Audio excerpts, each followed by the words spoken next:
In an analysis of the Indian Union Budget 2017, the Institute of Chartered Accountants Dubai chapter brought together eminent personalities to decode the provisions in the budget and understand its impact.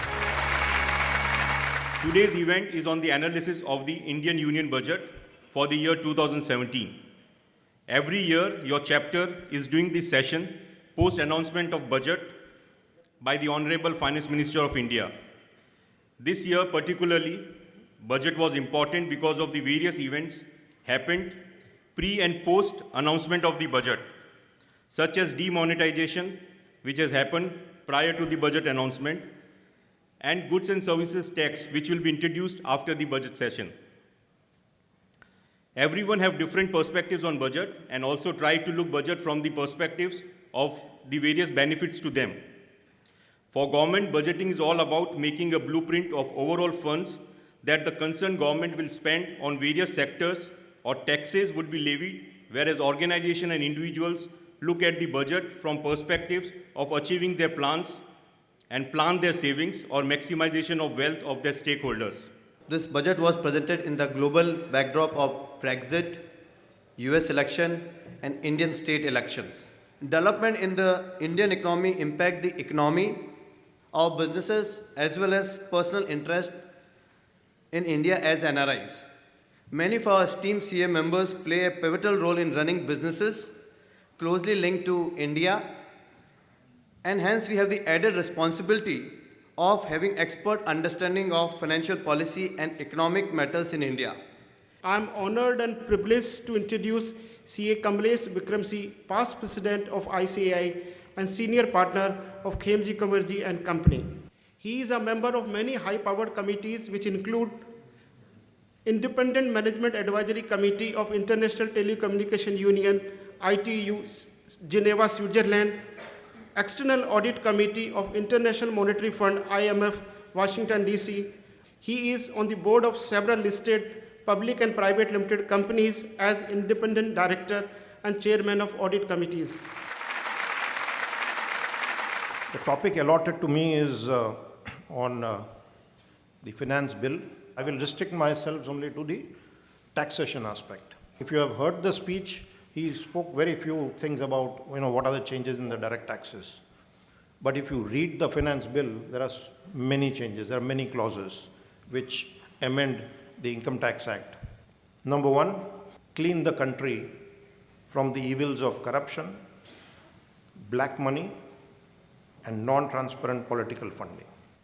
The rate of personal advance tax in the last 3 quarters of this year has grown by 34.8%.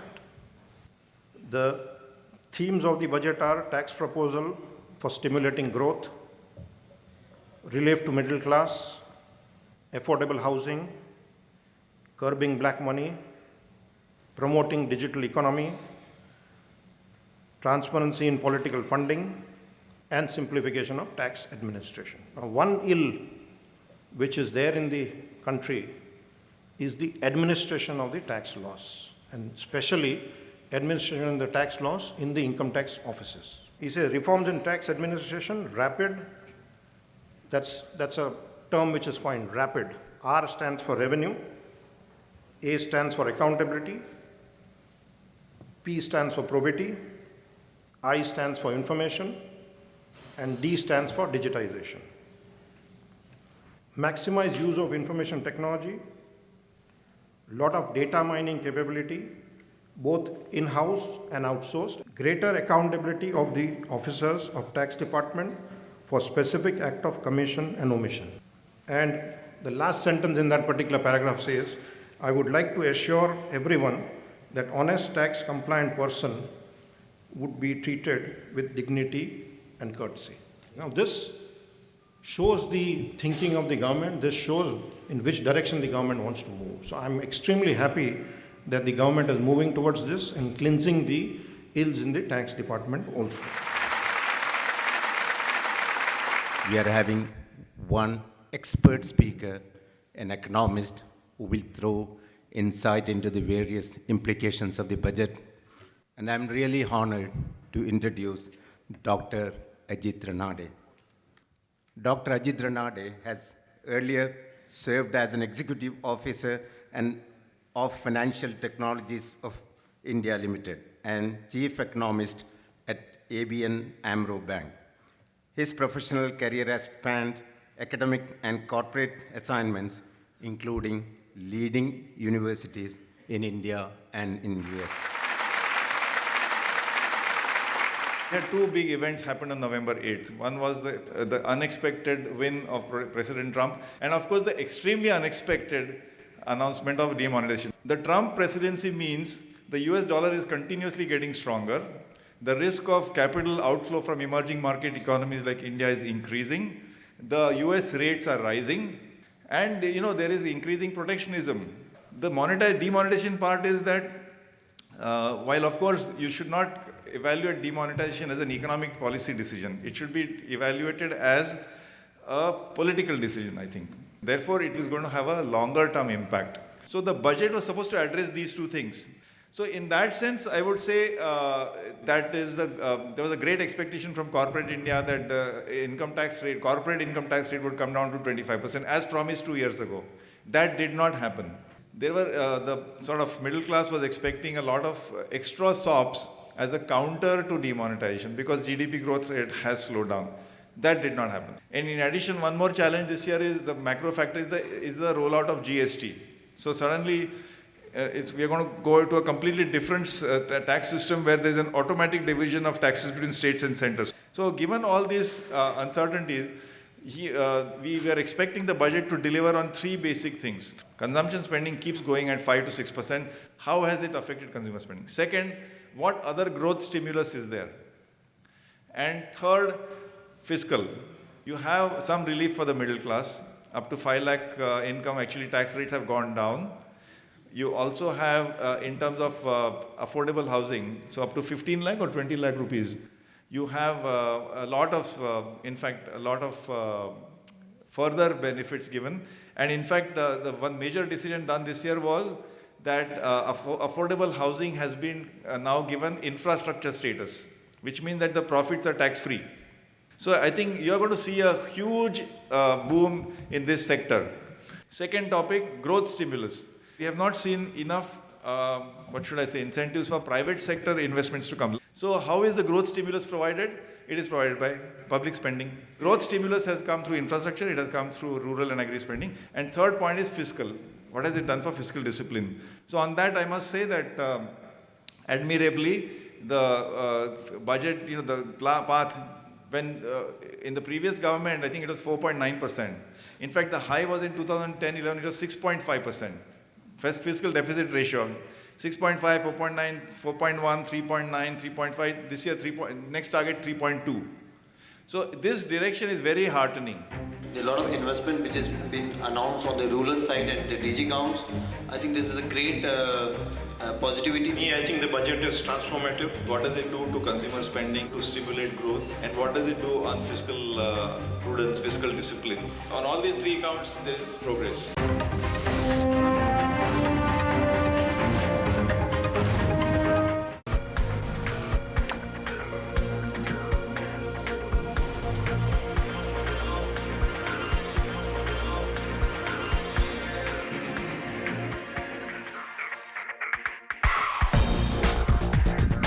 Solid power presence from Saphill Style Sense. We are the Nine Jets. Be your brightest, be your best. We are global Indian international school. I am leadership. I am visionary. I am ethics. I inculcate values. I'm community connect. I protect and I care. I am curious. I am Learn the 9 GEMS way. Unlock your potential. We are global Indian international school. I can just tell you one thing at this time. I feel that further militants have come into this area. Its firing has again started. Yeah, we are all right. Is this SOG personnel who have just come into the area and they have started firing. The TimesNOW crew is reporting live from the ground action. You can see the area is completely submerged as of now. Even as rescue efforts continue, there's yet another person who has been brought by the Indian Air Force. There are people who've been trapped all over on the 6th floor who have not been able to exit. That's the Chief Minister's Secretariat. That's where all the important records of the government of Maharashtra undoubtedly are kept. TimesNOW.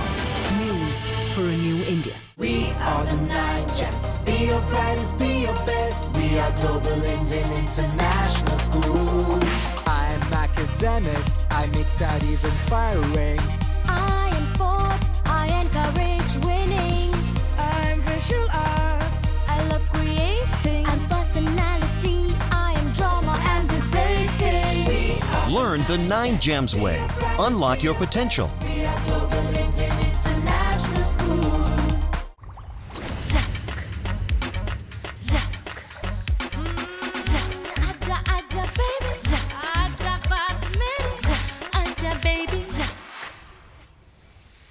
Even tea loves Parle Rusk. Rusk, rusk. Parle Rusk, now also in milk flavor.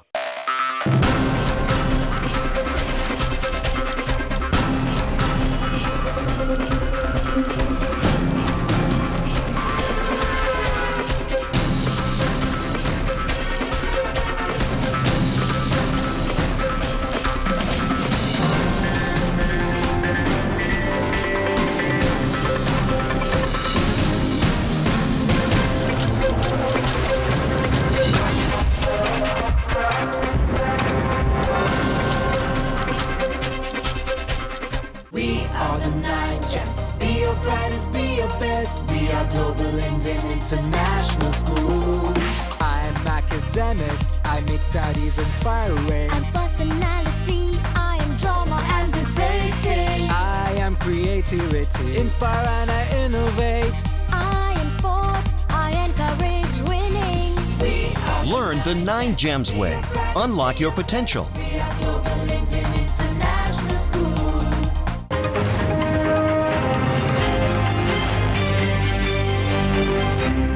Budget is on the positive side. A riveting analysis of the Indian Union Budget 2017 saw some of the best minds from the world of finance, economy and corporate come together to discuss the impact of the budget on the Indian economy and the capital markets. On the panel were Kamlesh Vikamsi, Ajit Ranade, Mayur Batra and Pankaj Mundra. The discussion was moderated by Sunanda Jayaseelan of the Times Network.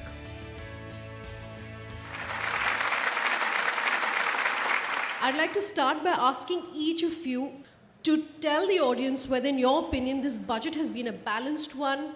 What do you think has been the highlight of the budget for you? And maybe I can start with you, Pankaj.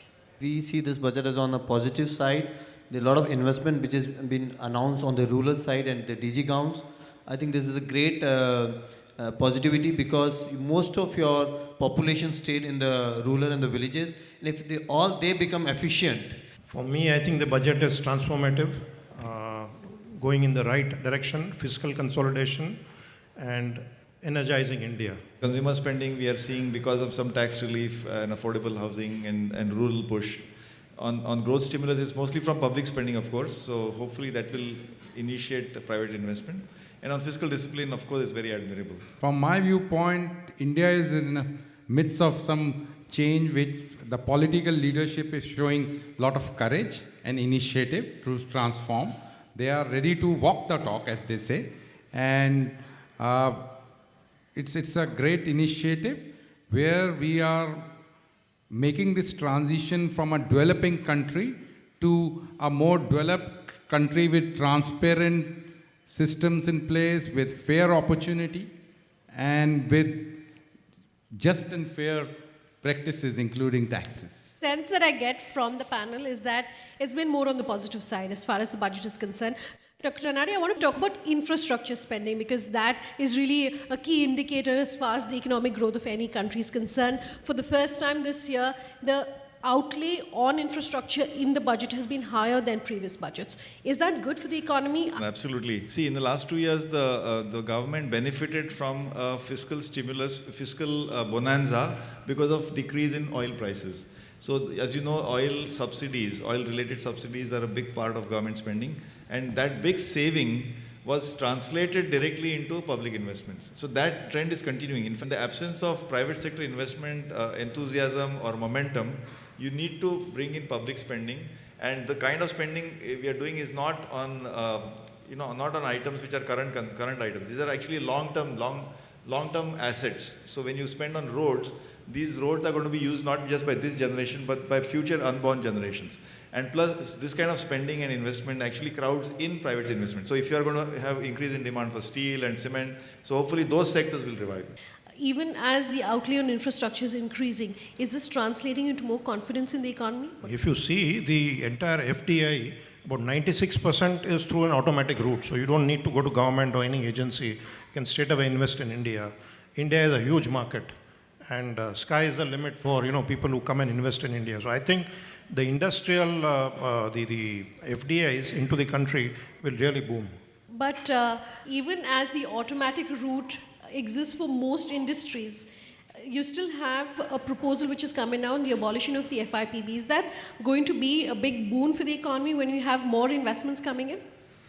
Yeah, I think as we were discussing that 90% of the investment is through automatic route, and now with this abolition of FIB, of course you still go to for the defense you have to go to the Home Ministry and others, but I think it is in the right direction. And as we're talking about the infrastructure, see, infrastructure is the magnet which attract the investment. And Dubai is a classic story where we have an infrastructure which is built over the last 10 years, and you see a lot of the investment which has come to this country. So, I think also on the infrastructure side, if you see the PPP proposal of the airport and the divestment of the lands attached to the various airports, and the maintenance of the airports with PPP can be attractive. I think this will also invite a lot of investments from abroad. Okay, so the budget has really come at a time when we've also had a confluence of a lot of other events, if I can call it that, in the Indian economy. One, of course, is demonetization. We are coming up on GST. So let's talk about demonetization for the moment. I don't think the impact of demonetization will remain for long. Things that people have already forgotten. There's already recapitalization, remonetization of the economy. And I think what is happening is even in the lower strata of the society, things are moving toward digital. There are small vendors who are vegetable vendors, milk vendors, etc. They have now started, or say taxi drivers, rickshaw drivers, they have now started accepting digital payments. And I think demonetization will be forgotten very quickly. Okay, but has the momentum been as much as the government would have expected, particularly given the state of infrastructure, IT infrastructure, mobility infrastructure in India? Well, I would like to differ with Kamlesh Bhai. I don't think we are going to forget demonetization. What he means, I think, is that the cash shortage, that situation has quickly come under control. So what happened is that initially the cash went out of circulation, but the replacement new cash, new currency took some time. It's not to be seen in the lens of conventional cost-benefit analysis of our decision. It is actually a larger statement. It is a statement coming out of some deeper conviction that to really address this issue of black money or counterfeit or whatever you call it, you need to, allow, as I said, the system. It should be a boom for indirect taxes also. It will lead a long way in success of GST. GST without a demonetization was like keeping 50% of the traders and manufacturers out of the tax net. So it will improve business transparency. It will give fair playing ground to honest taxpayers, and dishonest ones will be pushed to the system. GST itself will bring in the unorganized sector, the black sector into the organized sector. So that itself will be and it's a self-policing mechanism. So basically the entire nature and design of GST, and it will be completely IT driven, the GST. So that itself will, shrink the black money economy. And I think the war is not yet over. And these steps which are taken are the initial steps. And as Prime Minister Modi is saying, that more steps are going to come. Budget fine print says that industrial growth is set to moderate to 5.2% in 2016-17 from 7.4% in just a year's time. So this is definitely not looking good. So what is the kind of impact that you can possibly expect? Industrial growth has to be led by not just public sector but private sector. And the core sectors have been doing well. So whether it's electricity, coal mining, as you know, India is producing record quantities of coal. But there is a concern that private sector investment has not been forthcoming and it has been declining for the last 2 years. And some of it, as I said, is correlated with the twin balance sheet problem. The fact is that perhaps there was over-leveraging by corporates, and at the same time, banks are also facing stressed assets and NPAs. So until that cycle reverses, and it is reversing, we won't see a substantial uptick in industrial growth. So, at a time when GDP is expected to grow around 7%, if industrial growth is also 7%, that's not a small number. What does this budget mean for the Middle East NRIs who contribute close to $70 billion, as Ajit said, per annum? You see, India is the only shining example today in the globe where the growth rate is 7% plus and maybe more. And with this budget, the push which it has given to the infrastructure spending in the rural areas, it's giving you a great opportunity to invest in India. So I would appeal to each and every person sitting over here that please come and invest in India. You will get fantastic returns. We all agree that more measures are required to control the black money, corruption, whatever it is, and one such was the Benami Act and all. What, in your opinion, could be the more measures that could be in the offing as a continuation of the policy reforms? I personally am in favor of demonetization. Now what we have done is not demonetization, it's called the great currency swap. Old currency replaced by new currency. That is not demonetization. Demonetization in my mind means discontinuing high value notes. Let us discontinue the 1,000 rupee note. Let us discontinue the 2,000 rupee note. Because for most people, majority of the people, working class people, they don't deal with high denomination notes on a daily basis. That is used as a store of value. Second, on Benami Act, what the proposal is that there should be a central database where everybody who has property registers on that database and validates it, authenticates it. And then suppose it's in the name of a driver or a cleaner or a class, then it will automatically be deemed to be that person's. It's registered, then they will go and triangulate it with the sources of income. If the famous case was in Mumbai, the Adarsh flats. If the flat, which is one of the poshest areas of Mumbai, is in the name of a driver, then the reconciliation will show, then you'll have to, so those are the kind of steps. But as I said, this is a continuous process. Most of the illegally, illegitimate, unaccounted money is stored not in the form of cash, it's in the form of gold or land. And that's the next frontier. We've got, of course, Budget 2017 out of the way now. We are looking at fast implementation of government projects. At least that was the government's justification for an earlier budget. Any closing comments in terms of what the year is looking like? I think one thing which we probably not discussed, and I think that will also play a big role, the dividend or revenue for the government. And I think as we see, I think the expectation of the government for the revenue will be from RBI. And as I think the additional revenue or dividend probably will be generated from RBI now because of the demonetization. So that's one. And secondly, the step taken to list the 5 general insurance companies, I think that's a great move, which will also bring liquidity and the participation of the public in insurance companies and also the divestment of the other public sector. I think one thing which I would like to point out is about the PSUs. What the budget speech says is that they are trying to list each and every PSU. Now that will bring in better governance and that will bring in efficiencies in the PSUs, which is lacking as of today. So that's one thing which I thought was good. And the second thing which they are talking of is amalgamating some PSUs to make them into larger PSUs and bring efficiencies in the PSUs. Well, this was the first ever budget after demonetization. The first budget to completely eliminate a separate railway budget since 1924. First budget before the last budget before the rollout of GST. First budget or only budget to abolish FIPB. First budget to cross the mark of 10 trillion rupees of loans to the farm sector. So there's a lot of remarkable things in this budget, even if we ignore the details. I feel that the fact is that we are looking at a year where we are going to get 7 to 7.5% GDP growth rate. We are going to see rollout of GST, which will completely transform, India. Like I said, the theme was transform, energize, and clean up. So we're going to see actions on all three, I think. There's no doubt that we are in midst of big change and transformation for good in India. Budget is one of the steps, or demonetization or others are one of those steps in the right direction, I strongly believe. And most of our members being non-resident Indians here, they are kind of ambassadors for India. So please believe in the change and the transformation going, and promote your own investments as well as investments from UAE and other parts into India. That is what I will say, and it is best time to be there. It's a happening, rocking, positive energy, lot of transformation, change for good is happening. Thank you very much. So on that very optimistic note, gentlemen, thank you all very much for being with us here today and breaking down Budget 2017. Excellent budget, very progressive, very optimistic. I think it shows government's intention to revive the economy. I feel the budget is extremely good, focuses a lot on consumption, growth, and especially a lot of stops for real estate industry as such. So I feel overall it's a very good budget. Demonetization has been one of the boldest steps taken by Prime Minister Modi. Really, our salutes to him.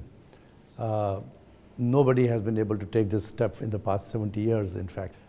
This should root out the black money. It will not totally root out, but it will largely root out. It will bring the parallel economy into the banking industry, banking sector, so that this money can be further properly used for the growth of the economy.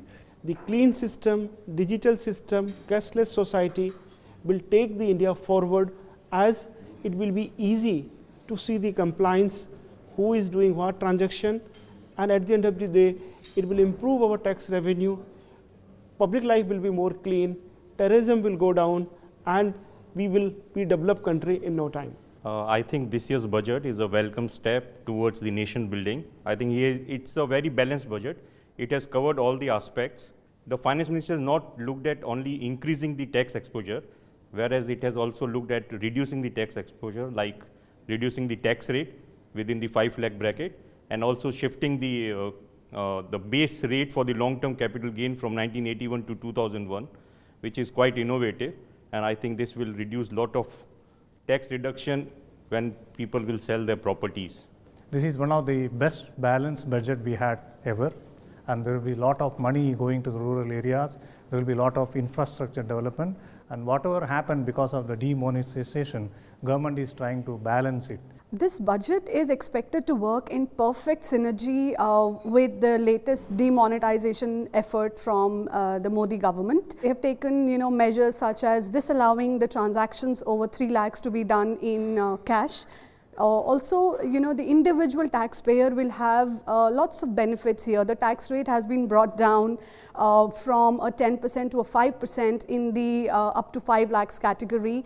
On the capital gains, the indexing year has been shifted to 2001, which will again give a lot of benefits to the individual taxpayer.